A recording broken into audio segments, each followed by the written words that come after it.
Sa sobrang ka-boring ko guys is nangalkal ako ng mga video sa cellphone ng asawa ko. So ito ngayon nakita ko way back 2022. So ito yung mga video na first month na kinasal kami. So itong araw na to guys is parang pupunta yata kaming Baguio.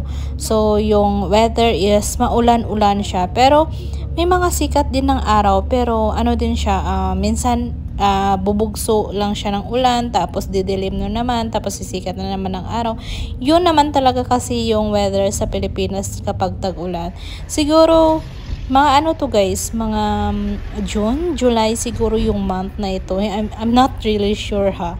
Pero pupunta kaming Baguio, so in short nga, andito na kami sa Baguio. So, kung makikita mo is, puro pa rin puno-puno yung mga Baguio, o diba? Actually, hindi ko na ito first time sa Baguio. Mga third time ko na ito yata. Hindi, third time pa. Parang nag-isip pa no. Second time ko to. So, yung sa asawa ko naman is first time niya. So, pupunta kami sa aming pagstayan. Hindi siya hotel, pero parang parang bahay siya na nirerentahan din siya. Pero mas mura siya kaysa sa hotel, guys, kasi ang kagandahan is pwede siya magluto. Parang bahay din siya, pero may mga room siya, pero may mga kitchen na kasi. Yun lang kasi yung gusto ko na pagstayan namin, at yun din yung gusto ng asawa ko na pagstayan namin kasi makakapagluto siya. Kahit ako, pwede din ako magluto. Free yung gas, free everything. Kasi kapag sa hotel ka, is siya, mas mahal siya. Pero naalala ko yung mga renta namin yata per head noon is mga 300 plus, 350. So, mga 2022 pa yun, no? Pero kung sa hotel ka is mahal na, mga 1,000. 1.5 per night, mga ganon. Pang-couple na yun ha. Ang kagandahan din dito sa Baguio guys is malamig, diba? So ngayon is nag-try kami ng boating dito. Ano ba tawag dito? Bornham Park. Parang Bornham Park yata yung tawag dito guys. So nag-rent kami na parang boat. Pero marunong naman kami, pero lang kami, nagpabalsa. Nagpabalsa. Ay, yun ba yung tamang way o tamang pagsalita ng pabalsa? Yung kumuha ba kami ng tao para magsagwad sa amin? Ano ba yun? Pero ang pangit naman ng pagsabi, sagwad sa amin. Basta, ganun na nga yun. Pero ang na-notice ko sa mga tao dito sa Baguio guys, kahit yung mga matanda, bata, may mga itsura sila ha. Uy, bakit naman napunta ako sa mga tao dito sa Baguio? So in short, nakatapos na nga kami sa Bornham Park. Dito naman kami sa, hindi ko alam kung ano tawag nito guys. Nakalimutan ko na, sobrang tagal na kasi. So akalain mo 2025 na ngayon. Tapos ngayon ko lang nakalkal yung mga video sa cellphone ng asawa ko. 2022 pa ito. O diba? Fresh na fresh pa. O diba? Parang lang to. Parang memories na lang namin kasi malapit na rin kami mag 3 years anniversary. O diba? So basta hindi ko alam kung anong tawag nito guys. Park din siya. Pero ang alam ko dito parang siya. Parang may kaugnayan siya sa mga ba yun? Chinese something? Ganun siya. So, maganda naman yung park dito. May mga design ng mga elepante, madaming tao. Ang kagandahan lang dito sa Baguio guys is hindi siya masyadong mainit. Diba? Yung weather dito guys sa Baguio is parang weather sa Bangalore sa India. Kasi fix na talaga yung kanilang weather. Kahit summer, hindi naman siya masyadong mainit talaga. Diba? Pag tag-ulan is mas malamig. Tapos kapag taglamig, mas malamig din dito. Actually, nagpa-foggy din dito guys. So, ito yung mga panahon na mga hindi pa unli rice yung mga kinakain namin. Actually, ako lang hindi unli rice. Yung asawa ko unli rice na yan since birth siguro kasi grabe din siya kumain ng kanin, mga pagkain. Pero ako talaga hindi talaga ako masyado kumakain dati guys ng rice. Pero ngayon unli rice na ako ngayon guys. So wala nang paki kasi may asawa na. Diba? Wala naman sa walang may paki. Parang wala lang, chill-chill lang siguro ang buhay, ganon. So, ito naman is mansion house. Ano ba to? Oo, parang ano to, parang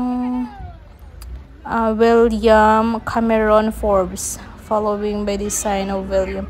Parang ano siya pa, guys, mansion siya ng former something, ganun.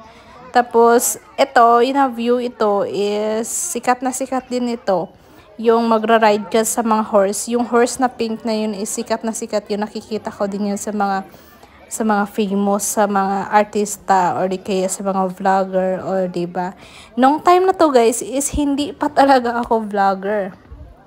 Hindi talaga ako nag-vlog. Hindi din ako nagpo-post ng mga video. May mga Facebook, social media ako, pero hindi ko din hilig na mag-post ng kung ano-ano, diba? Hindi ako nag-update sa Facebook. Hindi ko ba alam, ngayon is naging kinain na rin ako ng social media, o diba? Hindi naman sa kinain ng social media is parang ito na lang yung way ko na para hindi ako maboard dito sa India, guys. Kasi super nakakaboring talaga dito kapag housewife ka, kasi nasa bahay ka lang, tapos wala kang work, wala kang pinagkakitaan. So, parang gumagana talaga yung utak mo. So, actually, nung unang-una ko dito sa India, guys, is hindi talaga gumagana yung utak ko. So, yung asawa ko nito is nagsabi na, why not mag-vlog ka, ganito, ganyan, baka sakali. Siguro mga first month, second month, third month ko, guys, parang ayaw ko na mag-vlog. Kasi sabi ko, parang hindi naman umuusad yung mga subscribers ko. Sabi ko ganun. So, parang sabi ko sa asawa ko, ayaw ko na. Sabi ko ganun.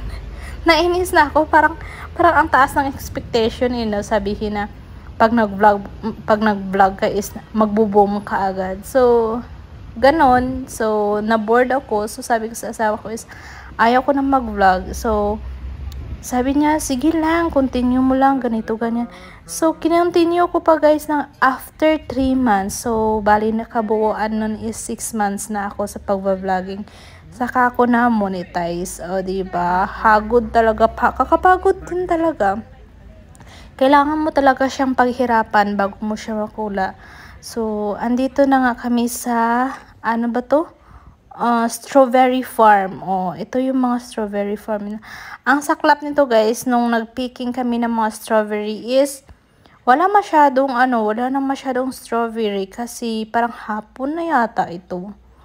O hapon na, dapat mas maaga ka para makapag-pick ka ng mga strawberry. Tapos, hindi talaga siya season ng strawberry. So, yung mga strawberry nila is maliliit lang.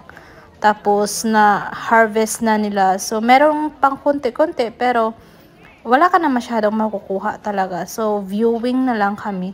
Ito naman is parang, parang sinaunang mga bahay ng mga igorot. No, sabi nila, guys. Sinaunang mga bahay ng mga igorot. Pero yung iba na to, guys, is parang binild ulit nila. Parang kinonstructions nila ulit. Parang dinagdagan nila. Pero meron dito yung luma na nakatayo. Tapos parang nilawakan na lang nila. Ganun. So may makikita ka dito, guys, ng mga ninuno. Yung parang mga matatanda na. Yung parang mga nakasuot na mga damit ng pang-igorot, basta yung parang din sila, parang nagwe-welcome ng mga tourists dito.